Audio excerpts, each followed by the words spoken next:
फासले और कम हो रहे हैं। नमस्कार, मैं हूं दीपक और आप देख रहे हैं DSK टॉक्स। फासले और कम हो रहे हैं, दूर से पास हम हो रहे हैं। ये गाना कल डेडिकेट करेगा राहुल वैद्य रुबीना के लिए। अब वही फिनाले वीक है, तो जितनी भी लड़ाइयाँ रंजिशें थी वो अब धीरे धीरे कम हो जाएंगी और दोस्ती और गिले शिकवे मिटाकर फाइनल की तरफ से कौन कौन कौन कौन करके फाइनल जो होगा खत्म हो जाएगा अगले हफ्ते।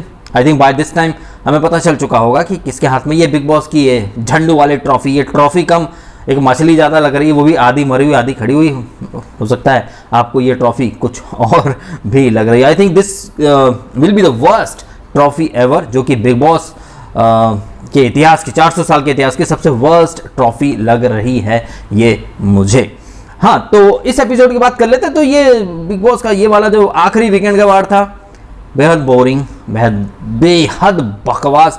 सिर्फ कुछ चीज़ें अच्छी हुई, जैसे कि राहुल और दिशा का काफ़ी लंबे टाइम के बाद आज मिलन हुआ और प्रपोज किया गया, तो प्रपोज का जवाब भी हाँ में आया। और बिग बॉस का घर आज इंडियन आइडल बना था पहले, जहां तोशी, जान और राहुल ने समा बांध दिया था। टू गुड नहीं बोलूंगा बल्कि 3 गुड। तीनों ने बेहद अच्छे गाने गाए। इसके बाद अली के लिए जो गाना डेडिकेट किया था राहुल ने, वो भी गाया। और इसके बाद इंडियन आइडल बिकेम झलक दिखला जा, या फिर डांस इंडिया डांस, जहां पर वो गुंजन नाम था ना बच्ची का, जो असम की थी। क्या फाड़ू डांसर है यार, और क्या नचाया इसने। दिलैक सिस्टर्स रुबीना, क्या डांस किया उसने, रुबीना ने और उसकी बहन ने। और हाँ, इन डांस के बीच में फुद्दू दारा सिंह के बड़े बड़े दांत अलग ही नाच रहे थे। मैं समझ रहा हूँ इंडिया में 2 लोग, एक नेहरा जी क्रिकेटर, उनके दांत, और ये फुद्दू दारा सिंह के दांत, दोनों में कंपटीशन है कि कितने ज़्यादा मुंह से बाहर आके इधर उधर उछलते हैं। तो यही सब रहा है आज के एपिसोड में। राहुल और दिशा का जो मिलन हुआ है वो काफ़ी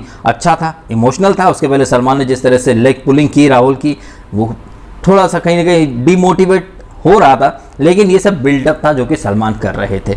और आज के एपिसोड में जहां एक तरफ राहुल और इनका मिलन हुआ, जहां पर दिशा की एंट्री, वहीं मोंजलिका उर्फ डेबोलिना का एविक्शन हो गया।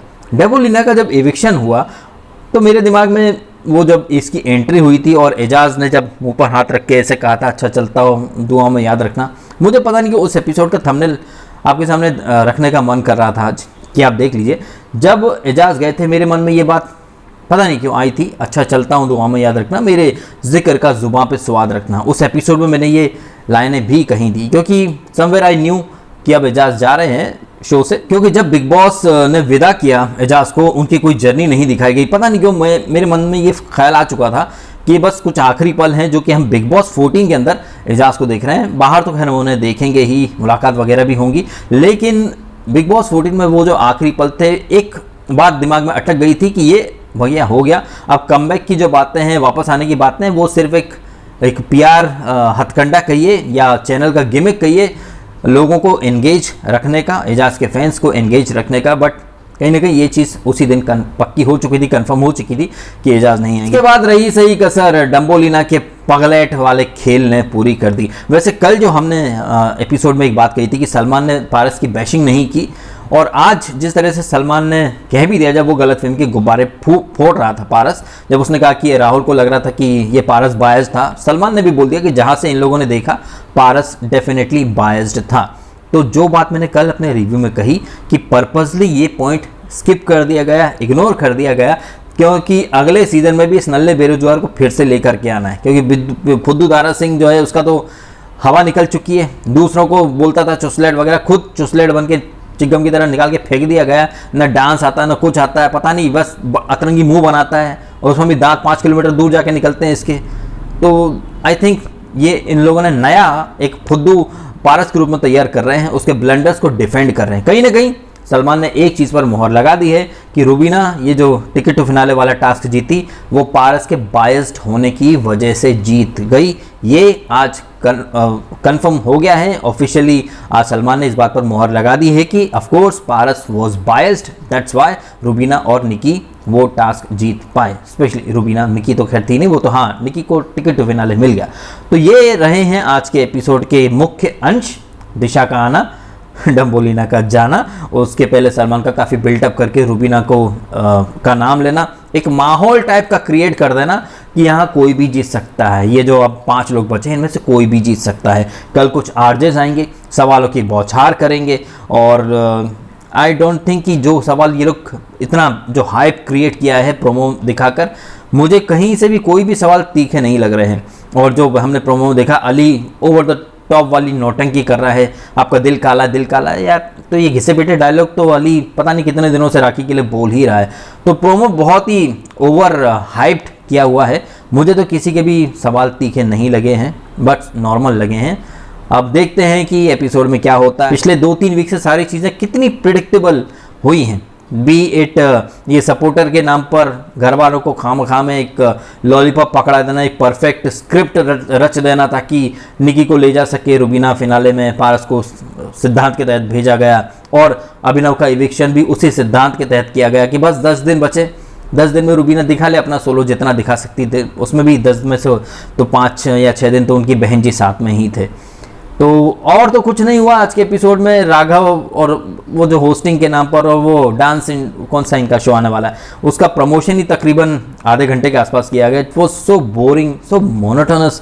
इसके बजाय बहुत सारे मुद्दे उठाए जा सकते थे, but as I said yesterday कि मुद्दे उठाना ही नहीं चाहते थे ये लोग, क्योंकि अगर मुद्दे हाईलाइट करवा दिए जाते तो फिर पोल ना खुल जाती इनकी देवी जी की, हैं कि देखो बायस्ड हैं, खैरात की बैसाखियों पर ये टास्क जीती हैं और खैरात की बैसाखियों पर चल के ये फाइनल वीक में आई हैं। तो ये सब फॉर्मेलिटीज़ में ही एपिसोड गया है, बहुत ही बोरिंग, मोनोटोनस। ऐसा लग रहा था कब खत्म हो कब खत्म हो। आप मेरी आवाज़ से या मेरे अंदाज से ही समझ सकते हैं कि मैं कितना पक गया था ये एपिसोड देखकर। बस एक चीज़ अच्छी लगी, वो जास्मीन जब बलून फोड़ रही थी तो उसके जो अतरंगी लॉजिक होते हैं, राखी जी आप जीत सकती है, आप अब ये गलत में भी मत पालिए कि आप नहीं जीतेंगी, आप जीत सकती हैं, अली तेरा दोस्ती में सब इस्तेमाल करते हैं। Jasmine being Jasmine, I think ये सब बन के बोलती है।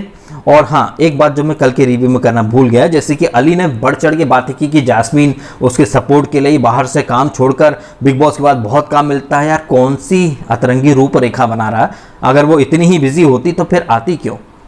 जाहिर तौर पर वो फ्री थी, कोई काम नहीं था, और काम मिलेगा भी तो कलर्स में मिल जाएगा या हद से हद कोई सीरियल मिल जाएगा।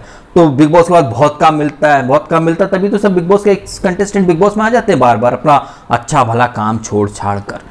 तो अली भी अतरंगी लॉजिक देता। अली की बात मैं कर रहा हूं तो फिर अली की एक थोड़ी बियॉन्ड दिस एपिसोड वाली बात कर लेता हूं, क्योंकि एपिसोड में तो कुछ खास ज़्यादा बात करने के लिए था नहीं।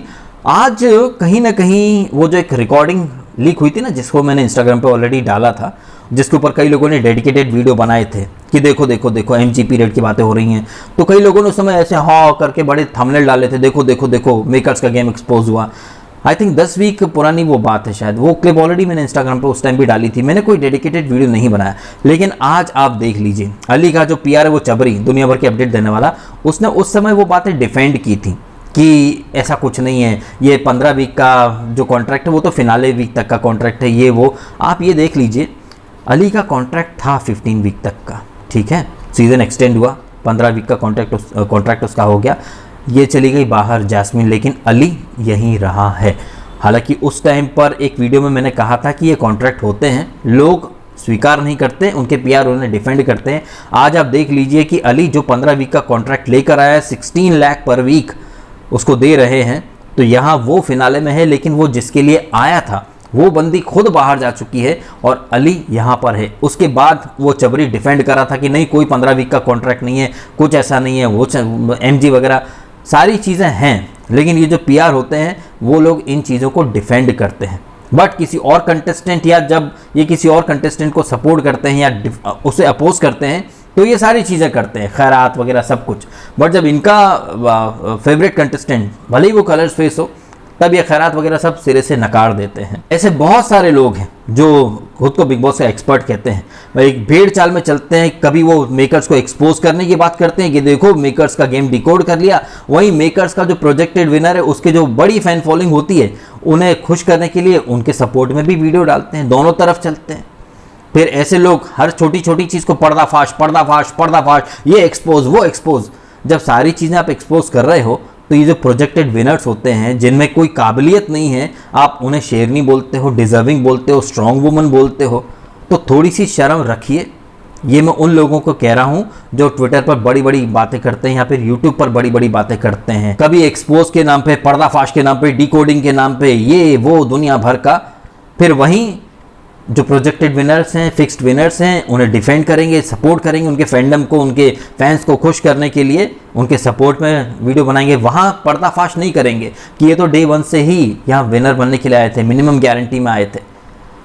तो ये बातें आज करना मैंने सही समझा, मुनासिब समझा, क्योंकि एपिसोड में तो कुछ खास था नहीं जिसके बारे में विस्तार से चर्चा की जा सके। एकदम लल्लू पंजू टाइप का एपिसोड था। वो डांस करा दिए गए, हालांकि गाने काफ़ी अच्छे गाए थे राहुल ने, तोशी ने और जान कुमार शानू ने। टू गुड यार, क्या मतलब समा बांध दिया था। इसके बाद जो डांस हुआ वो भी डिलैक्स सिस्टर्स ने काफ़ी अच्छा डांस किया।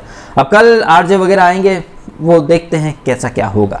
तो इस नोट पर ये वीडियो मैं कर देता हूँ खत्म, क्योंकि इस एपिसोड में और बात करने के लिए कुछ खास था नहीं और प्रोमो भी ऐसा कुछ खास है नहीं जिसके बारे में कुछ अतरंगी चीज़ या फिर कुछ हमें स्पेशल उसमें कुछ डिकोडिंग टाइप का ऐसा कुछ रहा हो।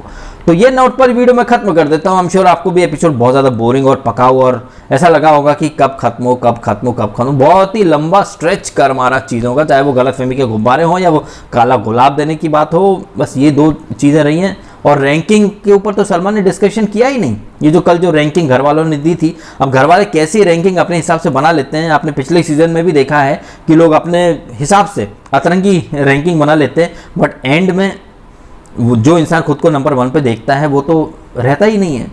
तो ये लोग कुछ भी बना डालते हैं। इसके ऊपर सलमान को कुछ बोलना था बट उन्होंने बोला नहीं। खैर, यहाँ सब टाइम पास मूंगफली वाला खेल चल रहा था। तो इस नोट पर ये वीडियो मैं कर देता हूँ खत्म। अब आप कमेंट करें और बताएं आपकी ओपिनियन इस बोरिंग एपिसोड के बारे में। ऑब्वियसली गाने काफ़ी अच्छे लगे थे और डांस भी थोड़ा बहुत अच्छा ही था।